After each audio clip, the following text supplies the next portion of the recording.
Em Shibuya, enquanto o caos consumia tudo e o Itadori não gritou, não chorou, ele só ficou parado.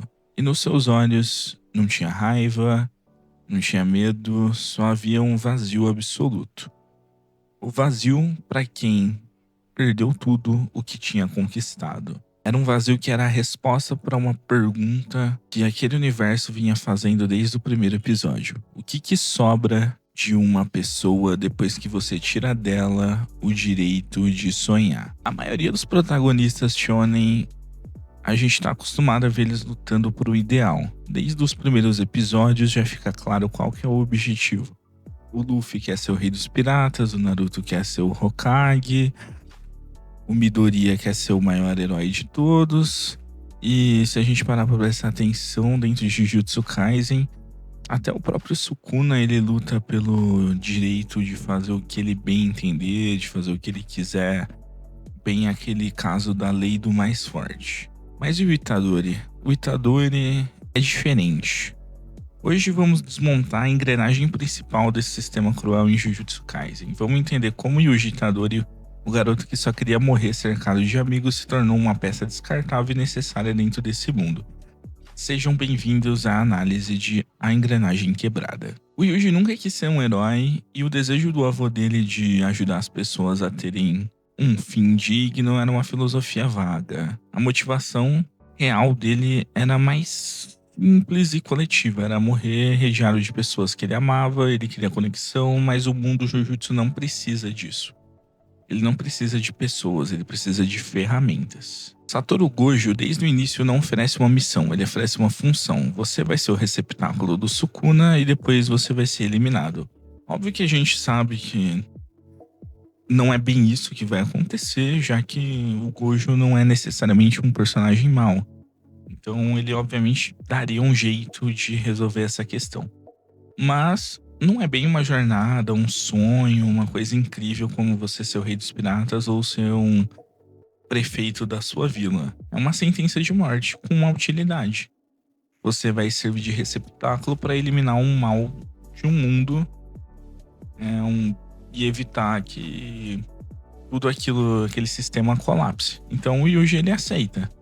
Não exatamente por heroísmo, mas porque é uma saída para ele continuar conectado e para ele entrar no mundo que ele vai conseguir fazer o que o vô dele pediu. Ele vai conseguir salvar o máximo de pessoas possível e se tornar mais útil para aquele sistema, para aquele mundo. Então ele é recrutado como um estudante, mas também como um artefato amaldiçoado de risco altíssimo. E a humanidade dele até que é levada em consideração no começo. O Gojo se importa com isso, assim como os amigos que ele faz pelo caminho, principalmente ali o Megumi e a Nobara. E também, depois o Nanami como um tipo de mentor e até mesmo o Gojo, da mesma forma. Mas o valor dele tá na função que ele executa, que é continuar aprendendo o Sukuna e exorcizando maldições. Então, ele vira uma engrenagem de um sistema. Essa não é uma metáfora, é uma renúncia formal da individualidade. O que o Yuji internaliza é a lógica do sistema. Ele não luta por algo, mas ele luta para que algo aconteça. Ele elimina maldições para que as pessoas tenham uma vida mais segura. E seu corpo e sua alma são meios para esse fim. O sistema recompensa essa obediência, ele se torna cada vez mais eficiente, ele aprende rápido como luta, ele aprende mais sobre esse sistema e as conquistas dele são progredindo dentro dessa jornada de ficar mais forte, conseguir eliminar mais maldições e conseguir salvar mais pessoas. Cada perda não é um trauma a ser superado, é mais um parafuso apertado na carcaça do Itadori. A dor não transforma ele, mas sim comprime. A humanidade vira um luxo que a engrenagem não pode ter. O que escorre para fora não é sentimento, é apenas o desgaste do metal, é o vazio. Ou seja, cada vez que o Itadori ele passa por um momento complicado, ele não é um personagem exatamente que a gente pode dizer de estoico, né? Ele não encara aquilo como parte de que vai acontecer e que aconteceu e que não tem mais o que ele fazer. Ele sente o peso, ele sente a culpa e ele perde cada vez mais a sua relação com as pessoas, né? Ele tem medo disso se repetir. Então, o personagem vai ficando cada vez um pouco mais distante, mais sozinho, né? Mais frio ali, mais uma casca, né? Então ele se sente não mais alguém que tá aprendendo o Sukuna e ajudando o mundo. Ele sente alguém que é usado pelo Sukuna para destruir o mundo. E Shibuya é o ponto principal disso, né? O estilhaço final é quando a engrenagem do Yuji começa a mudar de vez, né? Então ele testemunha o caos absoluto que a existência dele permitiu que acontecesse. Então, o fato dele aguentar comer tantos dedos do Sukuna e o corpo dele não sucumbir, e ele ser um bom receptáculo pro plano final do Sukuna, faz com que ele entre como uma peça fundamental ali num plano maior, onde ele é de novo só uma engrenagem. A função que ele tem a cumprir, o peso dela é muito maior do que ele imaginava. E é aqui que o GG Akutami faz uma jogada que poucos autores de shonen, de Battle Shonen, têm coragem. Ele quebra o seu protagonista. Então é a antítese filosófica do Sukuna, do Mahito e de todos os vilões ali que cercam o sistema de Jujutsu Kaisen. Se o Sukuna vive pro seu prazer absoluto e o Mahito, ele é a personificação do desprezo pela humanidade, a função deles é basicamente o caos. Enquanto o Yuji tá tentando salvar o máximo possível. É como se uma janela tivesse sido quebrada, mas e o Yuji não tem mais como salvar aquela janela. Mas ele pode tentar salvar pequenos pedaços de vidro, pequenos estilhaços que estão caindo. E é isso que ele tenta fazer nesse momento. Os pequenos estilhaços é o Nanami, é a Nobara, é as pessoas. Já deu ruim, já aconteceu muita merda. E o que ele tem que fazer agora é tentar o máximo dele salvar o que ainda resta.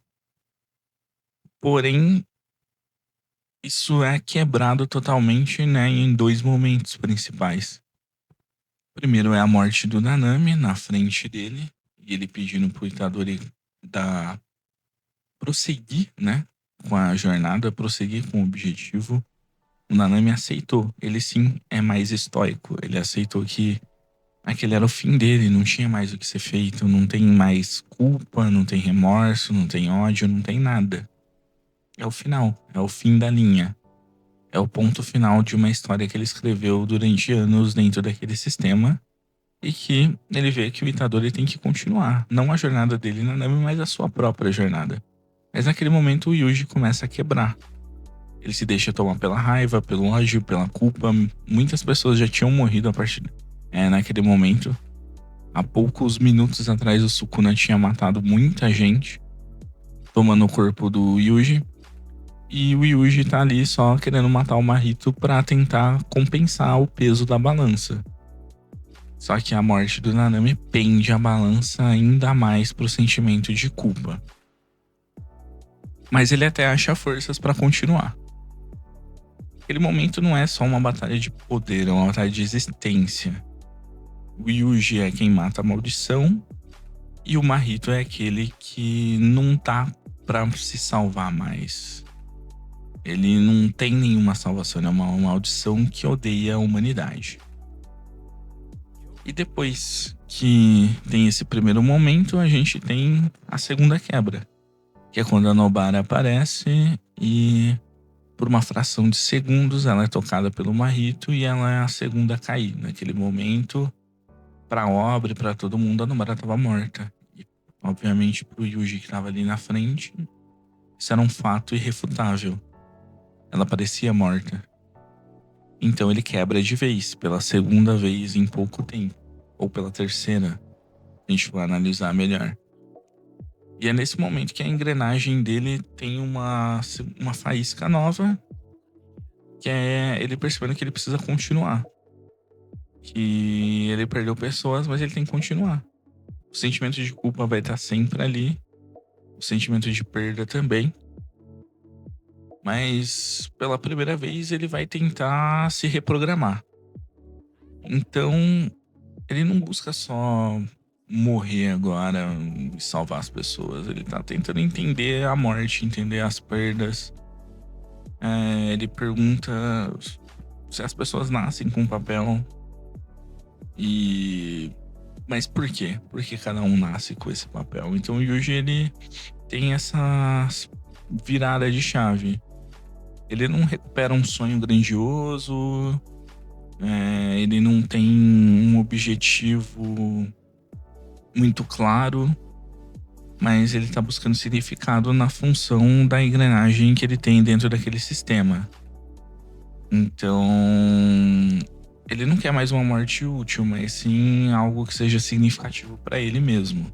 É uma engrenagem quebrada que não pode voltar a ser um relógio, mas talvez possa se tornar outra coisa, uma nova forma, que ainda para ele é desconhecida. O Itadori, ele obriga a gente a questionar o próprio conceito de herói em um shonen. Ele é a crítica viva da glorificação do sacrifício. A jornada dele não é sobre se tornar o mais forte, mas sobre tentar se permanecer humano apesar de tudo que acontece. O sistema projetado para moer os sentimentos e produzir resultados. A tragédia dele não é a morte, é ter que aprender a viver de novo depois de servir como uma ferramenta. O Itadori vive uma depressão sorridente. Quanto mais ele perde, mais medo ele tem de perder de novo, mais culpa ele sente, mais vazio ele se sente, mas a partir desse momento ele precisa olhar pra frente também. No fim, a história do Itadori é um espelho pra gente. Até que ponto na nossa busca da gente ser útil, produtivo dentro de um sistema, dentro de uma sociedade, de uma família, de amigos, pra gente cumprir funções sociais, familiares, profissionais. Em que momento a gente também não se tornou uma engrenagem? Até que ponto a gente abriu mão de sonhos particulares em nome de um propósito coletivo que foi imposto pra gente? A partir de que momento a gente deixou de sonhar, mesmo que fosse pequeno, uma viagem, um carro, uma compra, uma roupa, um perfume? A gente não precisa falar de sonhos que parecem impossíveis e distantes. Pode ser sonhos pequenos, comer num restaurante, experimentar uma comida nova, conhecer uma nova cidade, um novo país, andar de avião pela primeira vez, andar de barco, tirar sua carteira de motorista. Mas em que momento a gente parou de pensar nisso para tentar ser grandioso, para tentar encaixar num sistema que a gente nem mesmo tava lá para decidir que ele seria o sistema a ser seguido, o sistema a ser criado? Então, se de alguma forma essa análise de engrenagem ressoou com você, deixa aí nos comentários a partir de qual é o seu sonho, por que você parou de pensar nele, o que tá te impedindo de alcançar o objetivo. E aqui, de novo, não é um sonho grande, é só uma motivação para viver mais um dia, para passar por mais uma luta, mais uma batalha, mais um dia difícil, para lá na frente você se sentir orgulhoso do caminho que você passou. Então, se você gostou do vídeo, deixa o like, isso ajuda muito o canal. Pense em se inscrever e deixa aí nos comentários o que isso trouxe de reflexão para você. Obrigado, valeu, falou e até mais.